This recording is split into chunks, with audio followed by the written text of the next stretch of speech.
আসসালামু আলাইকুম গাইস। আজ আপনাদের দেখাবো কবুতর। এই যে আমাদের এক ভাই কবুতর পুষছেন, কি সুন্দর খাঁচার ভিতর কবুতরগুলো ধীরে ধীরে বড় হচ্ছে। এই যে এখানে 4টে আছে, এই যে এখানে 2টো আছে, এই যে এখানে 3টে আছে। কি সুন্দরভাবে কবুতরগুলো বড় হচ্ছে। আর এইখানে আছে এই যে 4টে বাচ্চা সহ মশাই দিয়ে ঢেকে রাখা হয়েছে, যাতে এদেরকে মশায় না কামড়ায়, যাতে মশায় না কামড়ায়।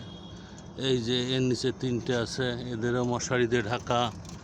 এই যে এদের এখানে 2টো আছে বাচ্চা, তা দিচ্ছে এদেরকেও যাতে মশায় না কামড়ায়, এই সুব্যবস্থা সবার নিচে এই যে আছে।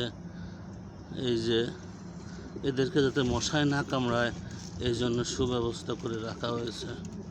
গাইস, এই ছিল আমাদের কবুতরের সংখ্যা, আর এই হচ্ছে কবুতরের অবস্থা।